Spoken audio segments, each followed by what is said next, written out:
Onde é que se encontravam as pessoas? No mercado, na missa e no cinema e nas lojas, né? Então era um momento muito... Ninguém deixava de ir no mercado fazer compra no sábado e domingo, porque é onde a gente ia encontrar aquele pessoal todo, batia aquele papo, conversava, sabe? Era diferente. Eu me lembro muito bem quando começou a mudar esse sistema de compras aqui em São José. Foi quando começou a funcionar o COCTA, que antes de ser CTA foi COCTA, né? Centro de Organização do Centro Técnico Aeronáutico, chamava-se COCTA. Então veio um pessoal diferente para São José. A primeira diferença que eu como criança senti foi a chegada desse pessoal, porque eles chegaram em São José com um comportamento diferente. Por exemplo, no mercado, eles não se portavam como os daqui, da região, que a gente negociava com o vendedor, a gente pichinchava, né? Mas tá caro, aquela coisa. Eles não perguntavam nem o preço. Às vezes eles compravam muito e pagavam, e não pegavam nem o troco. Então foi assim como é que se diz? Um modo diferente de negociar, sabe? Eu me lembro bem disso. Aí as donas de casa de São José dos Campos, me lembro minha mãe, o pessoal começou a reclamar que a vida começou a ficar cara em São José, porque tinha mais procura, né? Tinha mais gente comprando e não estava com mais dinheiro do que a população daqui de São José. Então o comércio mudou muito, né? E assim, depois de uma outra etapa do comércio, foi quando apareceram, tiveram mais telefones, e aí as pessoas das lojas, principalmente das vendas, tinham o costume de mandar os empregados nas casas dos fregueses para fazer o pedido. Olha que coisa boa, não? Você ficava todo dia cedo, passava um garoto de bicicleta perguntando o que a gente queria para aquele dia comprar. Tanto para verduras, sabe? Ele já levava para o mercado a relação carne, isso, aquilo outro, e a relação das compras do armazém, feijão, arroz, aquela coisa toda. Então a gente dava o papelzinho para ele ia lá na venda onde a gente estava acostumado a comprar, a dona da venda, ou o dono da venda fazia as nossas compras, botava naqueles caixotes e mandava entregar pra gente, sabe? Era uma comodidade que a gente, uma mordomia. E aquela compra era paga no fim do mês. Você sabe que nunca mandavam cobrar pra gente. A gente que tinha que ir lá pagar. Eles nunca, a gente se mandasse cobrar uma conta. Mas existia uma ética, não é? No comércio, uma idoneidade, tanto do comprador como do vendedor. A gente tinha confiança naquela compra e nós não se questionava nunca o preço das coisas, porque sabia que havia uma idoneidade do vendedor. Não é? Então isso aí, meu filho, nunca mais. Viu? A gente teve isso. Mas era assim antigamente, a gente tinha esse tipo de relacionamento. E olha, até na escola paga, por exemplo, o Olavo Bilac, eu que tive muitos filhos, isso já bem para frente, né, quando me casei, que tive os filhos e tudo, meus filhos estudaram eles não cobravam também. Você já ouviu falar isso? Parece uma irrealidade, mas não é. Meus filhos entravam na escola e nós sabíamos que tinham que pagar a escola, lógico, dos filhos, né? Nunca veio uma cobrança da escola, mesmo quando a gente atrasava. Porque lógico que a gente atrasava, não é? 6 filhos em seguida na escola, às vezes passava 15, 20 dias, aí é que a gente nunca houve uma cobrança. Outra coisa bonita também, o leiteiro e o padeiro também, pão em casa, leite em casa, nunca cobravam. A gente tinha que perguntar, seu Geraldo, quanto já paguei para o senhor? Não, dona Nádia. Ai, seu Geraldo, quanto que eu estou devendo? É tanto, dona Nádia. Já tinha 2, 3 meses atrasado. Aí que a gente ia pagar. Esse seu Geraldo é uma pessoa importantíssima aqui em São José. Ele foi um leiteiro que atendeu São José dos Campos, assim, quase todo São José dos Campos. Eu me lembro que quando eu fiz 25 anos de casada, minhas bodas de prata, eu fiz uma homenagem para o seu Geraldo no jornal. Porque esse homem era um homem assim, um exemplo de vida em São José. Ele começou a vender leite. Antigamente o leite era vendido em vidro, sabe? Era um vidro bojudo assim, com uma boca grande. Era vidro de 1 litro, tinha vidro de meio litro. Então ele começou a vender ele tinha uma espécie de carrocinha, um burrinho. Ele ficou anos com aquela carrocinha vendendo leite. Depois ele parece que conseguiu um pouco de dinheiro, comprou um carro, uma Kombizinha, já tinha Kombi. E aí ele passou para a Kombi. E aí ele trabalhou, sei lá, uns 30 anos, só atendendo toda a família, né? Mas ele nunca na vida, nunca ele faltou um dia de entregar o leite na casa de ninguém. E uma vez ele sofreu um acidente com o carro e ele atrasou o leite. Todo mundo ficou. O que aconteceu? O seu Geraldo hoje não veio. Quando foi no final da tarde, ele chegou todo engessado, coitado, entregando leite para as pessoas. Ele tinha sofrido um acidente. Então, quando esse homem deixou de... E eu, então, quando educava meus filhos, eu citava sempre o seu Geraldo. Meus filhos, veja a responsabilidade do homem, da profissão, não é? Então, eu citava sempre o seu Geraldo, que era um homem idôneo, correto, cumpridor dos seus deveres. Então, o leite era assim, o pão era assim, a verdura era assim. Então, esse era mais ou menos o sistema de comércio de São José dos Campos. Bom, eu me lembro... sobre assim, a parte de salão de beleza, eu me lembro que quando eu vim em São José, havia um só, seu Ângelo. Ele era o único cabeleireiro que tinha em São José dos Campos, que eu me lembro. Assim, com salão, devia ter outras pessoas, mas com salão. Então, todas as mocinhas e as mulheres iam no seu Ângelo se arrumar, fazer aqueles permanentes elétricos, né? Ele ficava com esse negócio tudo pendurado na cabeça. Para a festa, era sempre lá com ele. E eu me lembro que não tinha manicure. A manicure era a mulher dele. E só tinha um vidro de esmalte. Era engraçado que todo mundo pintava a mão com aquele esmalte. Sabe? Era a mulher do seu Anjo que era manicure e ele era o único cabeleireiro. Depois, algum tempo depois, apareceu uma outra cabeleireira aqui na Avenida São José, que o marido era tuberculoso, coitado. Quer dizer, ele devia ser curado, mas era tuberculoso. Então já teve uma Antonieta, o nome dela. Então ela já dividiu a freguesia, né? Então ela já era uma pessoa mais assim, um salão melhor, já tinha mais cadeira. Então dividiu os fregueses. Mas o pessoal ia no cabeleireiro, era outro também ponto de encontro. Mas o ponto de encontro maior mesmo era o cinema. Você sabe que para ir ao cinema, você não ia na hora do cinema, você ia sempre um pouquinho antes, uma meia hora, 1 hora antes, porque você tinha aquele momento de olhar, de flertar, de namorar, de conversar antes. Havia um encontro antes do cinema, no salão do cinema. Era o para todos, cinema para todos. Em cima, ainda tem, né, aquela parte de cima era a parte chique, onde iam as pessoas mais, assim, ricas da cidade, né, diferenciadas. Então, iam para a parte de cima, e a parte de baixo ia o povão. Então, aquele salãozinho, aquela antessala da parte de cima, era o ponto de encontro das pessoas, né. Ali, os namoros, os flertes, né, as conversas. Tinha que chegar um pouquinho antes. E era uma coisa engraçada também, que era tão hábito, um hábito tão forte ir ao cinema, porque não tinha muita coisa em São José, que as pessoas iam ao cinema, vamos dizer assim, umas 3 vezes por semana. E cada um já sentava na sua cadeira. Por exemplo, a minha mãe tinha um lugar certo, ela, eu e minha irmã. Então era aquela cadeira. Então, por exemplo, chegava as pessoas, cada um já ia sentar na sua cadeira, sabe? Então eu achava aquilo bonito, interessante, a gente não podia...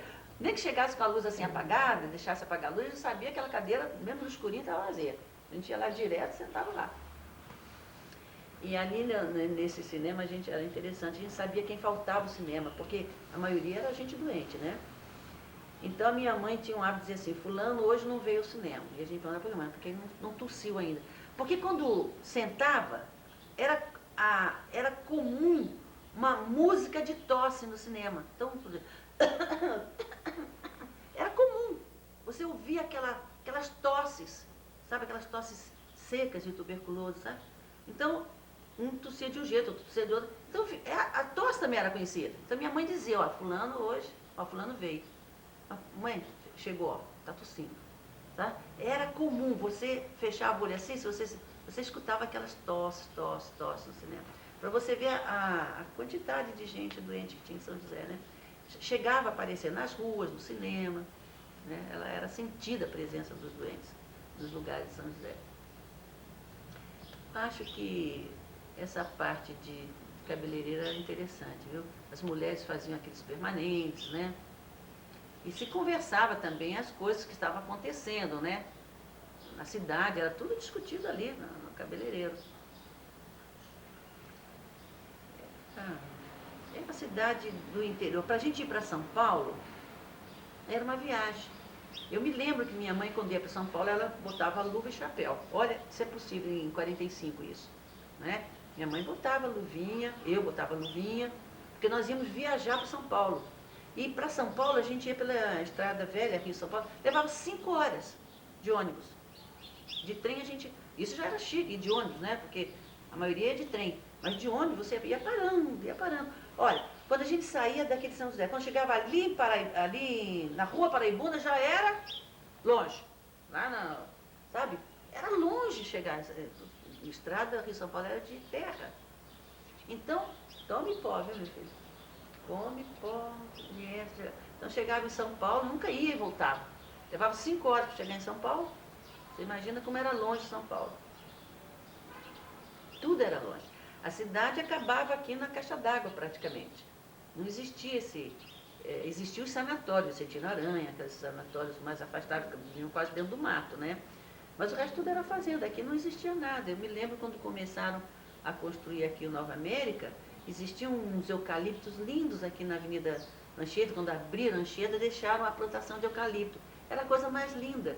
A gente vinha namorar nos eucaliptos, mas era só as mulheres, as meninas mais sapecas que vinham, porque era muito longe da cidade.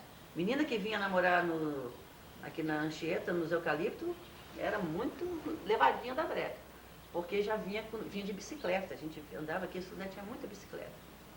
E praticamente a cidade acabava ali onde hoje é a caixa d'água, ali a Faculdade de Direito, tem aquela árvore que ainda tem ali, né? Ali foi o encontro de muitos namorados. As pessoas sentavam ali embaixo da árvore para namorar, trocar retratinho, as coisas boas, né? Agora passava dali já era muito distante, né?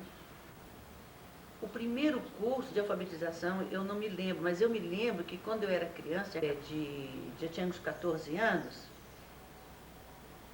e a minha irmã, que é mais velha do que eu devia ter uns 18, né? Ela é 5 anos mais velha do que eu, nós fomos convidados para... Pegava as meninas, as mocinhas que já tinham ginásio, né? Porque esse conceito de educação, antigamente era assim, as pessoas que tinham até o primário já eram pessoas consideradas com uma boa educação, até o 5º ano primário. Depois, quando entrava na admissão, puxa vida, era mesmo que estivesse fazendo um vestibular. Depois, quando tinha um ginásio completo, já estavam muito bem. Aqui em São José dos Campos, me lembro, tinha o magistério, não é? E tinha a escola de contabilidade. Eram os cursos superiores que tinha em São José dos Campos. Então, você veja, eu estava no ginásio e aí nos convidaram para dar aula para alfabetização de adultos. E o curso de alfabetização de adultos funcionava onde hoje é a faculdade, que era uma escola pública, né? Uma escola primária. Porque antes de ser escola tinha sido a estação de trem aqui. Então, depois desativou essa linha que passava aqui, ali transformou-se numa escola. Se eu não me engano, era Ângelo de Siqueira Afonso, não tenho certeza. E ali, então, à noite funcionava o curso de alfabetização de adultos, onde eu lecionei criança e a minha irmã e muitas mocinhas da cidade iam dar aula para os adultos à noite lá na escola. Isso eu me lembro bem, porque eu já estava já mocinha, né? E tinha bastante aluno à noite. E eu dava aula para essa turminha lá. Bom, São José dos Campos não tinha, assim, os rapazes em São José ou eram doentes, e os filhos de São José, os jovens, o que eles tinham que fazer? Ou eles eram professores, ou eram comerciantes. Comerciantes faziam essa escola de contabilidade e iam trabalhar no comércio. Então, essa era, vamos dizer, a rapaziada, vamos dizer, a rapaziada boa de São José dos Campos. E não tinha, não todos os rapazes que queriam fazer um curso diferente disso iam embora de São José, iam para São Paulo, como o meu marido, né, no colegial, já fez o colegial e já foi para São Paulo estudar em São Paulo. Morava em São Paulo, mas uma distância dessa, eles tinham que morar fora. Então tinham poucos os rapazes, assim, em São José dos Campos, a maioria todos eram doentes. E os jovens eram poucos, tinha muita moça e pouco rapaz. Tanto que quando veio o CTAI, então tinha muita moça encalhada, sabe, em São José dos Campos. Uma moça, por exemplo, com 19 anos já estava encalhada. Não tinha namorado, não tinha rapaz e tal. Então a disputa era grande aqui. Quando eu cheguei em São José dos Campos, eu tinha o quê? Quase 13 anos, eu era uma criança, minha irmã que era mocinha, né? E eu então eu cheguei em comecinho de março para as aulas, né? E logo em seguida foi o carnaval. Me lembro que eu fiz o tal do permanente lá no seu Ângelo, para ir nesse carnaval. E o carnaval era na Associação Esportiva São José, lá perto lá onde agora é a diretoria deles, ali perto, na praça, perto da Igreja Matriz. Era o clube mais chique que tinha em São José. Então você subia uma escada e tinha assim, é o mesmo salão que tem hoje. Tem um degrauzinho assim para cima. E ficavam aquelas mesas onde ficavam as famílias. E perto da orquestra se colocavam muitas cadeiras para irem as pessoas que não tinham mesa. Então eu fui a esse carnaval, mas eu como era criança, a minha mãe se preocupava mais com a minha irmã, que era mais velhinha, que já estava namorando, aquelas coisas todas. Então, eu sempre cheguei na frente, porque eu ia aqui com o seu Sinésio Martins, essa família Sinésio Martins que tem aqui. Ele era muito rico, né, família, e as meninas dele tinham a minha idade. Então, ele me levava, então me levou antes, era assim, o pessoal ia na festa antes das 10 horas, não é que nem hoje, chega meia-noite, e assim, chegava 9, 9 e meia, nós íamos para a festa, e esperava a festa começar, o pessoal já estava na festa. Então nós chegamos na festa, a orquestra ainda estava afinando, aquele tom, mas já estavam todas as famílias sentadas, esperando o começo do carnaval. E eles levavam essas famílias mais ricas, como o seu Sinésio Martins, o Nelson Dávila, a família Mudar, esse Simão, da família do Tufi Simão, eles levavam para aquele lugar em cima, olha, sacos assim, desses sacos de 20 quilos, não, dessas alturas assim, de confete. Caixas e caixas de lança-perfume, aquela de vidro e de metal, sabe? E caixas e caixas de serpentina. E colocavam, porque cada um tinha sua mesa própria também, né? Cada um já tinha sua mesa especial. Então era só a mesa e ficava aqueles sacos atrás da mesa. Então era uma festa o carnaval. E eu ia cedinho com meu amigo Sinésio Martins, que era pai da Rosinha, e me levavam para a festa. Então quando chegava assim, meia-noite, eu já estava cansada de tanto brincar, né? E as famílias brincavam com o quê? Com confetes e serpentinas e esse lança-perfume. Então, quando chegou meia-noite, o salão já tinha um tanto assim de serpentina e confete no chão, teve que parar, né? Paravam, limpavam o salão, varriam o salão, juntava a serpentina e os confetes para os cantos, para depois dar espaço para continuar a brincar. E era uma beleza o carnaval, né? Então, nesse carnaval, eu vi o meu marido pela primeira vez. Eu tinha 13 para 14 anos, 12 para 13 anos. E ele já era um homem. Ele já devia estar seus 19, 20 anos, né? Bigode, aquelas coisas todas, mas nem podia imaginar, né?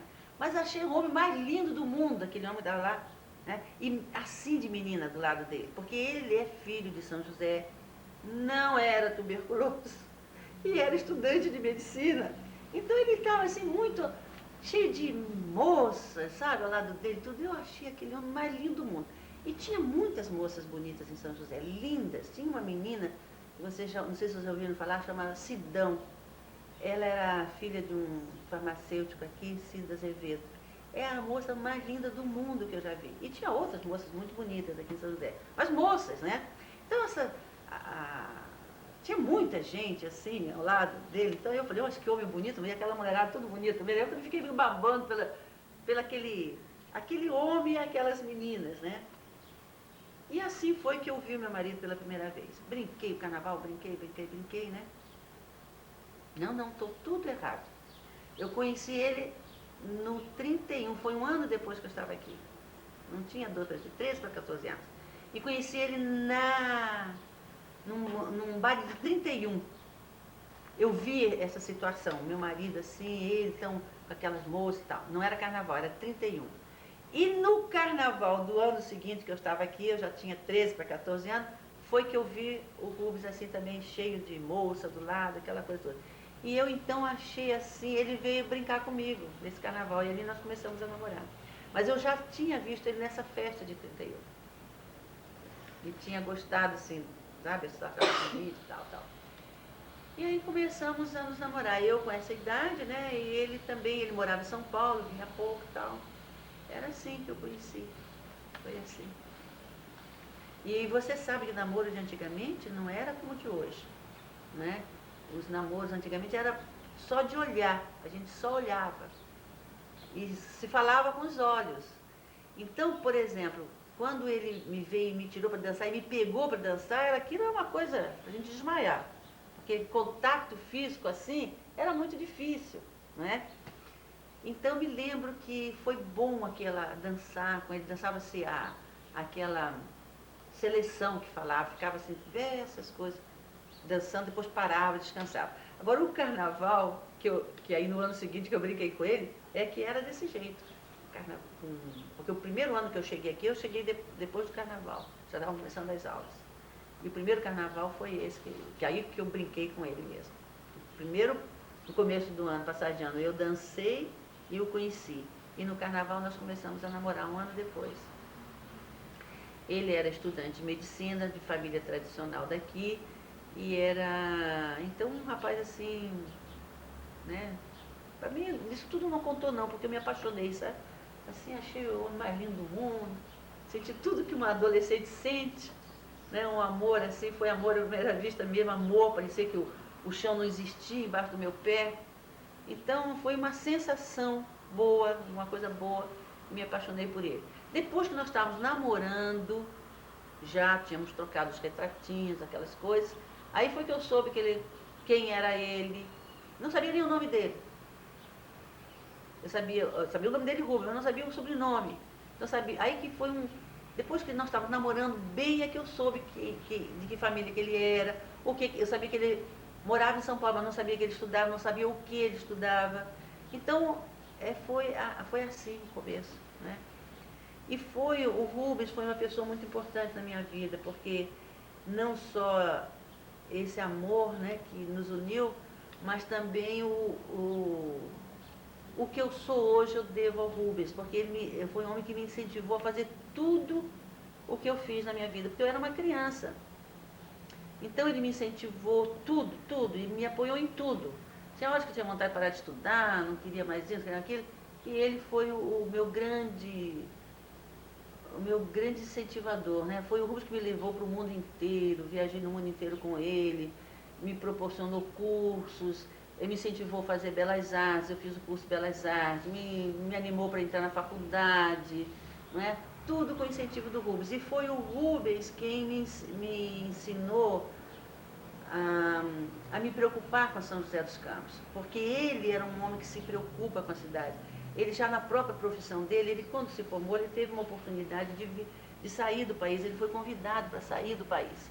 E ele não quis, ele quis vir para São José dos Campos, onde tinha apenas 29 médicos. Ele foi o 29º médico. E ele veio com uma especialidade que era uma coisa difícil, que era a radiologia. Aqui em São José dos Campos não havia o radiodiagnóstico. O médico era o médico clínico que fazia tudo com a mão. Não se tirava, não fazia exame radiológico, diagnóstico. Era o médico, era o grande médico clínico. E ele foi o homem que começou o trabalho de radiodiagnóstico, porque aqui em São José dos Campos tinha um serviço de radiologia, mas que era o doutor Amaury Veloso. E ele trabalhou no início com o doutor Amaury Veloso. Ele trabalhava nessa área de negócio só de chapa de pulmão, uma parte de tisiologia.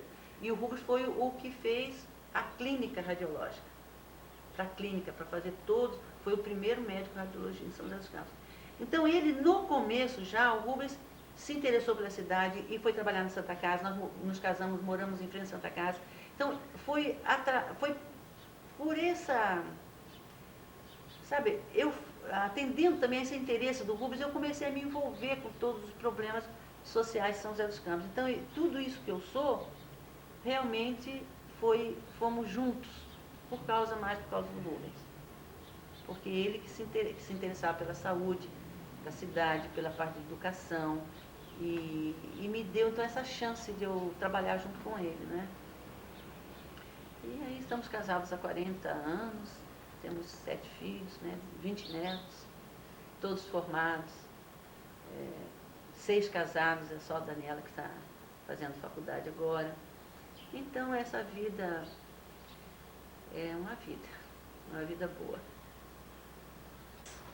Sim, a Escola de Belas Artes foi assim. Como eu sempre estou pondo o meu aspecto, a minha problemática, né? Como eu me casei e logo fui tendo muitos filhos, porque é bom que a gente lembre que na época que eu me casei, em 52, não havia a famosa pílula anticoncepcional. Então, e nós também, as jovens naquela época, não tínhamos um preparo para um planejamento familiar nem nada. Eu sei que, talvez somando todas essas coisas, eu logo tive meu primeiro filho logo depois de casada, né? 1 ano depois de casada, e logo em seguida outro, seguida outro, seguida outro. Então eu tive 6 filhos, assim, 10 anos de casada. Mas para eu me casar, eu tive que, como eu queria me casar, logo, né? Eu abandonei meus estudos, eu estava fazendo magistério. Não fiz o colegial, fiz o magistério. Então ficou aquela falha dentro de mim, né? Eu me realizando como dona de casa, como mãe que eu era, e já participando na comunidade, mas aquela parte interior estava me fazendo falta, porque eu tinha interrompido, eu tinha anseios de continuar, terminar pelo menos meu curso e buscar as coisas que eu tinha interesse. Aí, como eu tinha meus filhos muito pequenininhos, eu comecei a fazer cursos dentro de casa. Então eu comecei a fazer curso de desenho, por exemplo, que eu tinha um jeito especial. Então meu primeiro professor de desenho foi o professor David Moura. Ele vinha em minha casa e me dava as aulas de desenho. Então eu tive um começo bom com o professor, né? Então comecei a fazer desenho, comecei a fazer francês, inglês, tudo com o professor em casa, porque aqui de São José dos Campos dava essa condição. E eu tinha o problema de ter muitos filhos. E aí abriu a Escola de Belas Artes São José dos Campos, né? E eu então me entusiasmei, porque eu já tinha um começo, eu já tinha viajado também para fora do país, já tinha outros interesses. Então eu entrei nessa Escola de Belas Artes. E essa Escola de Belas Artes durou 9 anos. Ela foi inaugurada aqui na época era o Veloso, que era o presidente. A aula, ela funcionou quase durante 1 ano na Faculdade de Direito. Depois nós ganhamos um espaço ali onde hoje é o shopping daqui da cidade, ali tinha uns negócios de ônibus, que era da Poli, da família Poli, que depois de pararam ali, ficou um lugar, um espaço que deram para a Escola de Belas Artes. E nós tivemos no nosso currículo os melhores professores do Brasil e do mundo. Para você ter uma ideia, que os professores da Escola de Belas Artes, por exemplo, o professor de geometria,